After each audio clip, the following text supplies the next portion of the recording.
Okay, so now we're going to go over putting the equation in two representations.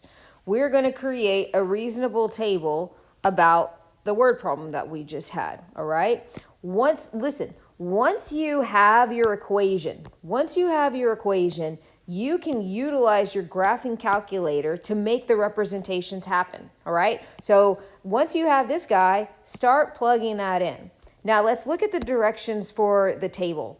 It says label the table to represent the quantities used for the scenario. So again, usually your tables are always X and Y. So we've already labeled that over here with our variables. Our X is miles, so miles would go in the table. Go ahead and write that, all right?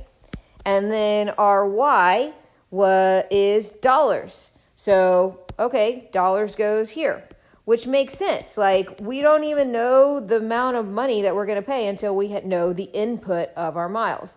Now, you can take this equation and put it in here, and we can go straight to a table, right? So, okay, great, I have my table. But you're like, oh, well, there's nothing over here. Well, let's read a little bit more. It says the towing company will only travel a max of 50 miles. That's as far as it'll go.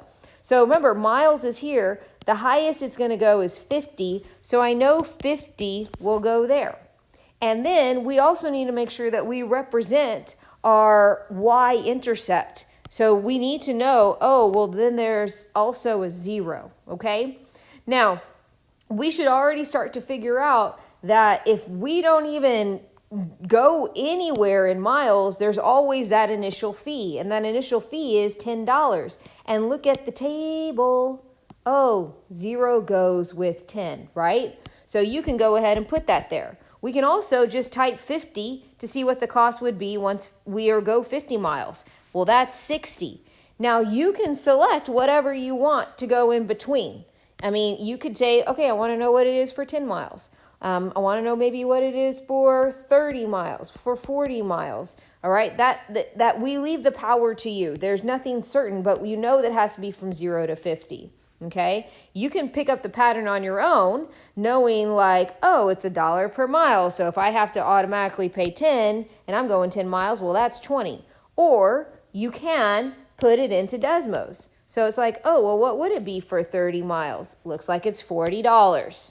Right? What would it be for 40 miles? Let me type it into Desmos. Oh, looks like that would be $50. Okay? So that's kind of up to you on what you want to put at the table, but just know where you're going to start and know your restriction. Then you're going to come over here to the graph and you're going to label the graph, right? And it's like, well, I don't know what to label it. Well, we already know what our X and Y axis are. Our X is miles. So I would go down here and just write, oh, it's miles. I know that my Y is dollars. So I would go over here and I would write, oh yeah, that's dollars, that's money. And you can literally take the points that you have right here and you can start plotting them over here. So if I have 0 and 10 at my table, then I'm going to look for 0 and 10 there. Guess what, guys? That is the y-intercept. That's where it starts, right? And then it's like, oh, well, then it's 10, 20. So, okay, 10 and 20. Then I got 30 and 40. So I want to make sure that I put that on there as well. I got 40 with 50. That's going to go there. And then my limit is 50, which is $60. And then you would create the line because it is continuous.